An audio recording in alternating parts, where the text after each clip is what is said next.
Yeni bir videodan herkese merhabalar arkadaşlar. Kanalıma hoş geldiniz. Bugün size buradan başlangıç yapmak istedim. Haftada bir tane kısa atıyorum, 5 kilometre. Onu bitirdim ve videoyu buradan başlatayım istedim. Bugün sizinle sezonun ilk NBA maçına gidiyoruz. Dallas Mavericks San Antonio Spurs maçı olacak. San Antonio'da sezonun ilk maçı, açılış maçı ve büyük bir derbi, Texas derbisi. Güzel olacağını umuyorum. Biletler biraz pahalıydı ama sezonun ilk maçını size göstermek için en yukarıdan da olsa almak istedim, gitmek istedim. En son 11 yıl önce burada çalıştığımda yaz sezonuydu. O yüzden buradaki maçlara gidemedim ama Toronto'da çok NBA maçına gittim. İlk San Antonio Spurs maçım olacak. Çok heyecanlıyım. Şimdi duşa gireceğim, hazırlanacağım. Sonra yaklaşık bir buçuk saatlik bir yolumuz var. Sallamak gerekirse yaklaşık 150-200 kilometre yol gideceğiz stada. Ama hiç fark etmez. Her şey sizin için. Videoya başlamadan önce kanalıma abone olup eğer videoyu beğendiyseniz beğen butonuna basmayı lütfen unutmayın. Duş alıyorum, hazırlanıyorum, tişörtümü giyiyorum ve yaklaşık 1,5 saatlik bir yola çıkıyoruz birlikte. Stadta tekrar buluşacağız ama öncesinde belki yolda durup bir kahve içeriz. Size etrafı gösteririm. Devam ediyoruz. Dışarıda görüşürüz, hoşçakalın. Üstümüzü giydik, tişörtümüzü çektik. Yola koyulmaya hazırız. Yaklaşık 2 saat sürecek yolumuz. Rush hour, San Antonio'dan Austin'e, Austin'den San Antonio'ya gidip gelen çok insan var. O yüzden birazcık yavaş bir yol olacak. Ama sorun yok. Maçın başlamasına yaklaşık 4 saat var. Biz 1-2 saat önceden oraya gidip biraz store'a bakmak istiyorum. Mağazalarda neler var, etkinlik var mı? Size göstermek istiyorum. Hazırız, heyecanlıyız. Sezonun ilk maçı ve sizinle birlikte yola koyuluyoruz.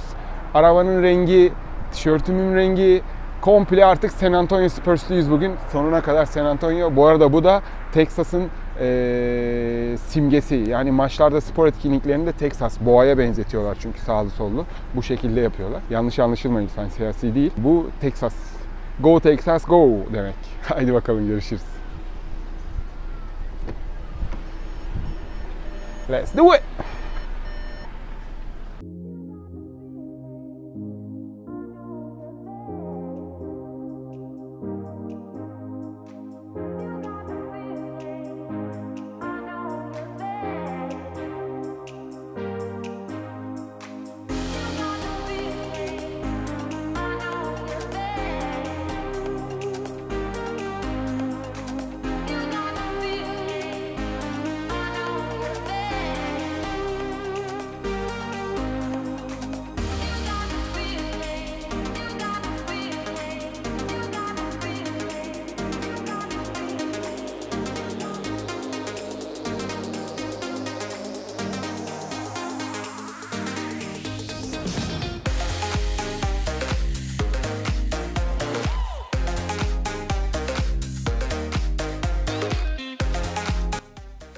Arkadaşlar burada mikrofonumu açmayı unuttuğum için sesimi duyamıyorsunuz. Ama 2 saat 5 dakikalık bir yol sürdü. Frostbank'ın önüne geldik. Hava biraz yağmurlu ve şimdi içeriye giriyoruz. Biletimizi kontrol ettirdikten sonra tekrar sizinle birlikte konuşacağım. Hadi bakalım, görüşürüz içeride. Bu kapıdan içeri gireceğiz. Abi biraz etrafına bak ya. Belki o kapı boştur, oradan girersin. Amerika'da, Türkiye'deki gibi değil ki. İstediğin kapıdan girebiliyorsun. Her yer her yere çıkıyor zaten. Bir sıkıntı olmuyor. Hadi bakalım. Giriyoruz şimdi, güvenliği bir geçelim. Bazı insanlar gerçekten anlaşılabilir gibi değil. Bakın burada kocaman bir sıra var. Böyle devam ediyor. Ama burada sıra yok. Burada sıra yok. Biz şimdi bu kapıdan gireceğiz. Biraz etrafına baksan anlayacaksın zaten. Takır takır girersin içeri. Pratik pratik. İçerideyiz. Kontrolden geçtik. Şimdi size biraz etrafı göstereceğim. Bir etkinlik varsa oralara gideceğim. Bakacağız neler var neler yok. Ondan sonra yerimize geçiyoruz. Hadi bakalım. Ve San Antonio Spurs.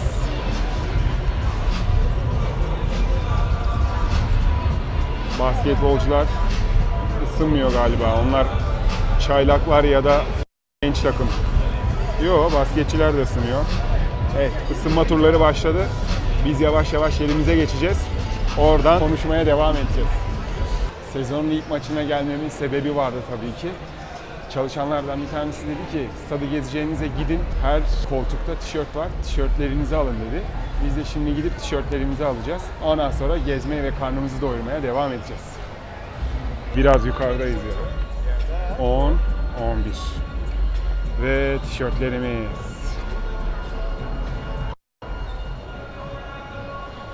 Koltuğumuz burası. 12-13.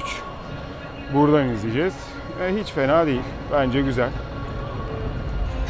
Tişörtlerimizi aldık. Yerimize oturduk. Biraz sohbet edelim dedik. Ondan sonra gidip yemeğimizi alıp tekrar geri geleceğiz. Bugün Luka Doncic'li Dallas Mavericks, Wembanyama'lı San Antonio Spurs'e karşı oynuyor.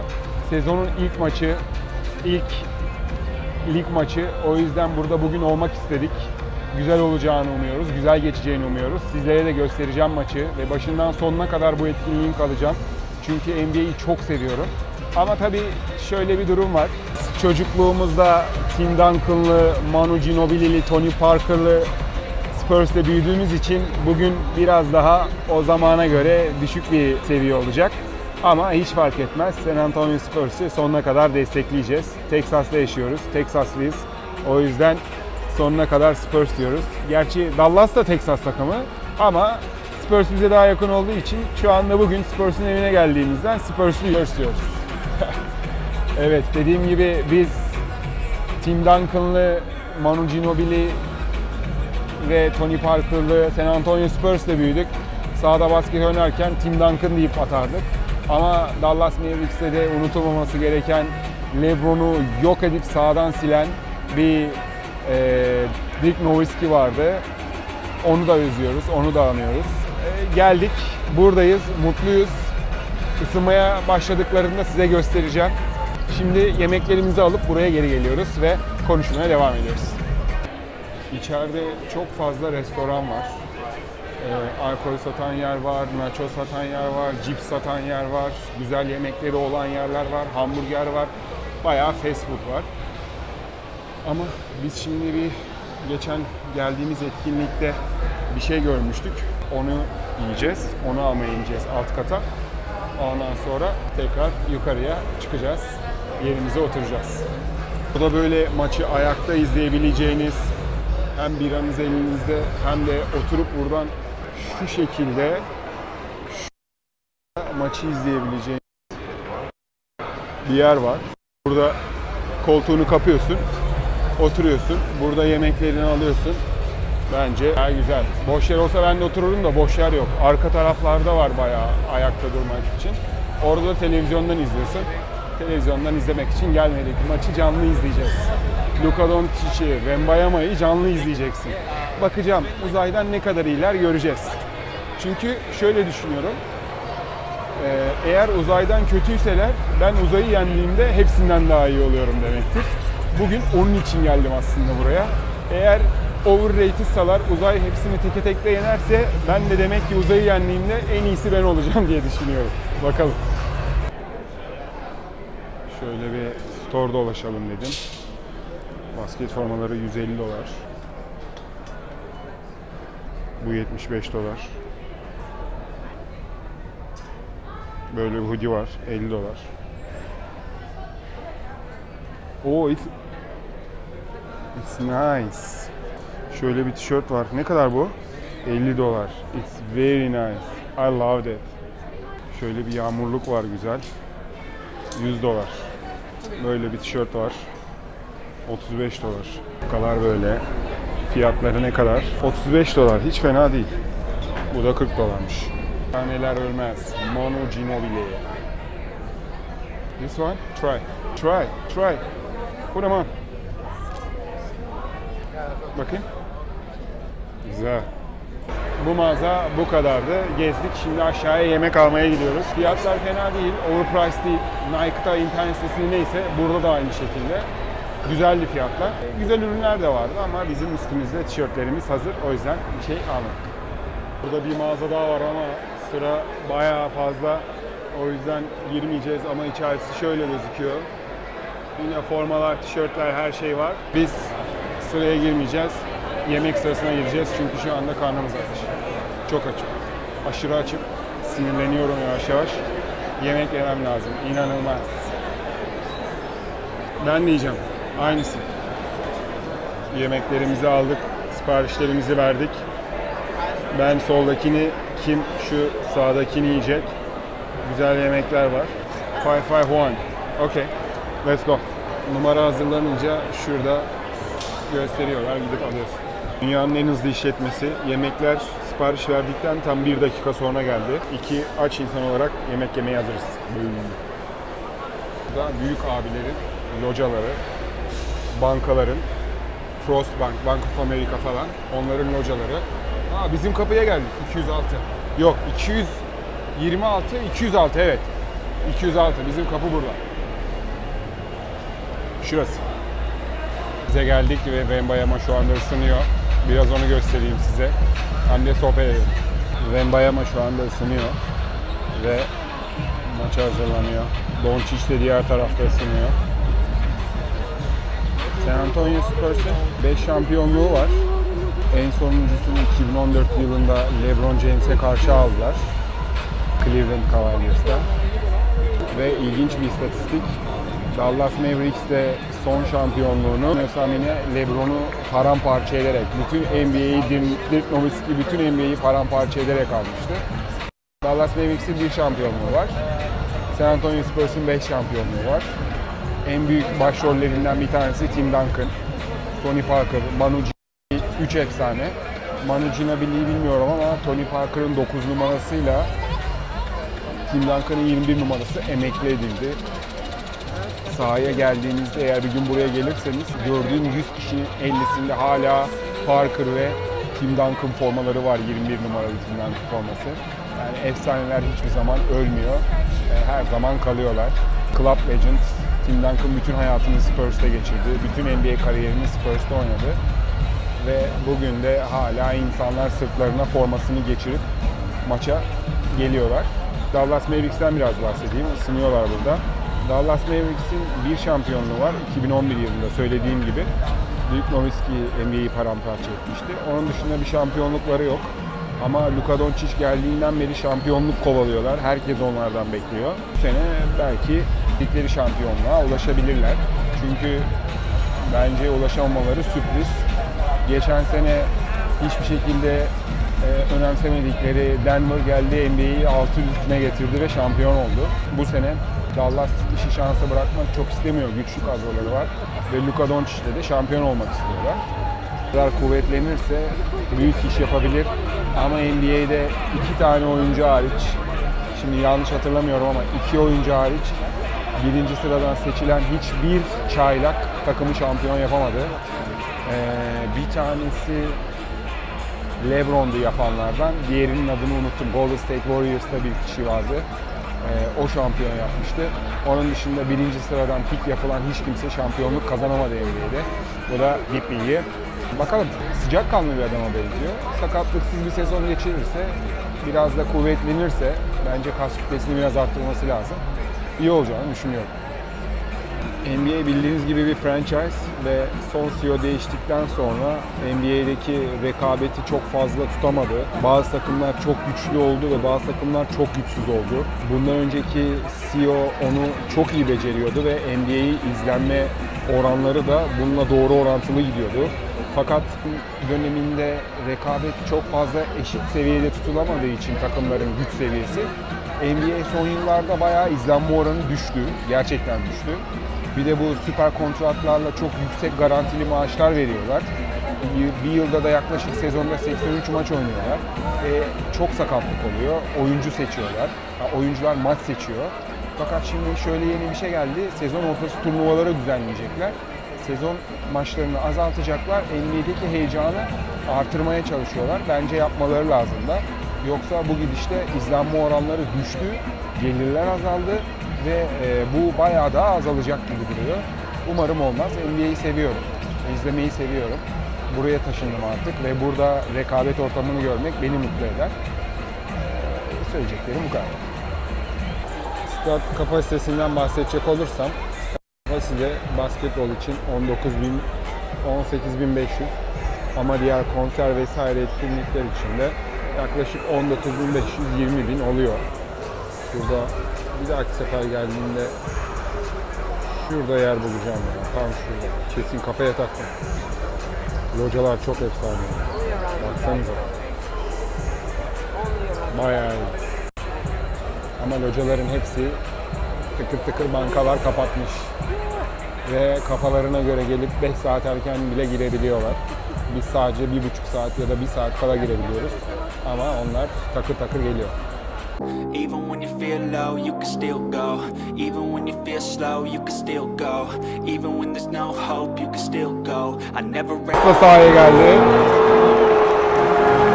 Ve yuhalanıyorlar.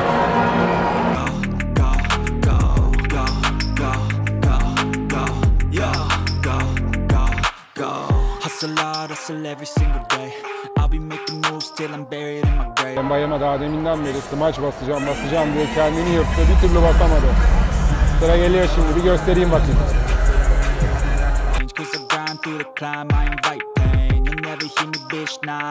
Adamın zıplamaya ihtiyacı yok ki. Koyu pota kadar. 2.24.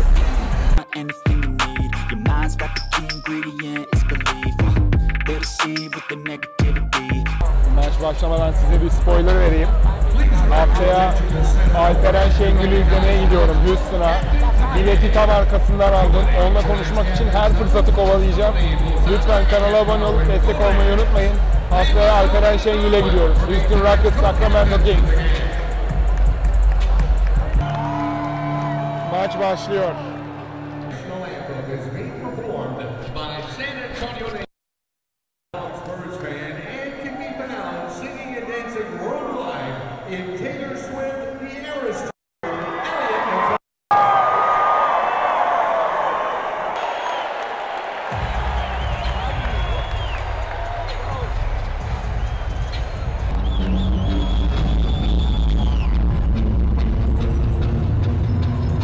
Harika.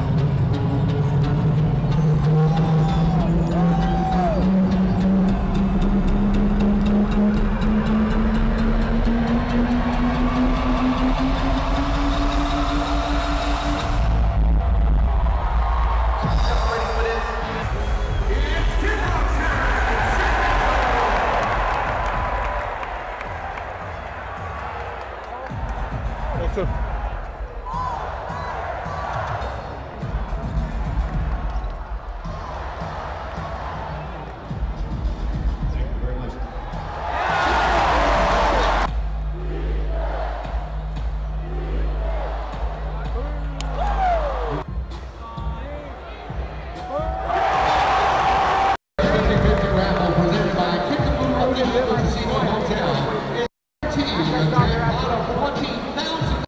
Çeyrek 43-36, San Antonio 3, Dallas Mavericks 36 ama Dallas üçlüklerle oynuyor. San Antonio acayip iyi basket oynuyor şu ana kadar. Bakalım ikinci çeyrekle devam edeceğiz. Ara ara atıyorum size, çok atamıyorum çünkü telif hakkı için. Çeyrekle devam edeceğiz.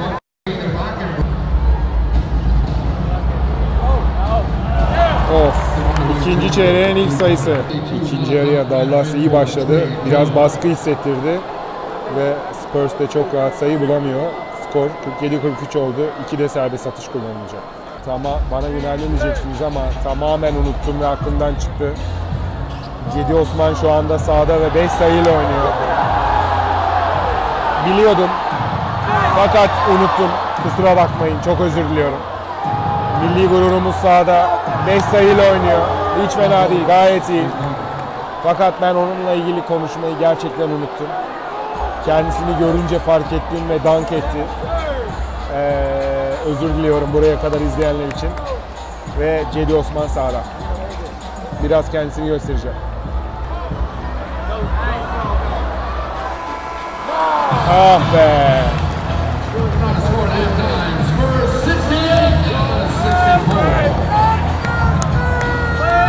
Maçın ilk yarısı bitti. 68-64 ve San Antonio Spurs önde bitirdi ilk yarıyı. Üçüncü periyotla devam edeceğiz. Luka Doncic ise kesinlikle bambaşka bir dünya. Farklı bir seviye. Takımı götürüyor. Üçüncü periyotla devam edeceğiz.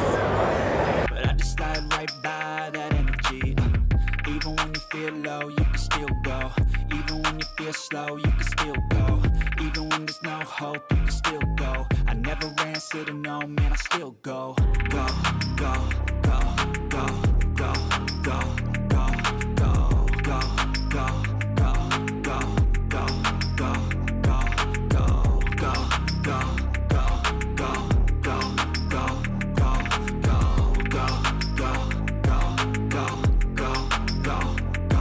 go.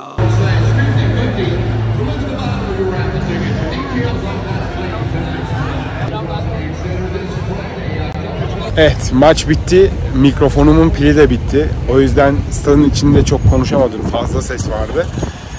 Size söylediğim gibi Luka Doncic 3. çeyrekten sonra San Antonio'yu sahadan resmen sildi. Tek başına 33 sayı attı ve maç 126-119 Dallas'ın galibiyetiyle kapandı. Videoyu buraya kadar izlediğiniz için hepinize çok teşekkür ederim. Umarım beğenmişsinizdir, zevk almışsınızdır. Etkinlikleriniz devam ediyor. Haftaya Houston'a gidiyoruz. NBA maçına gideceğiz, Amerikan futbol maçına gideceğiz, NASA'ya gideceğiz.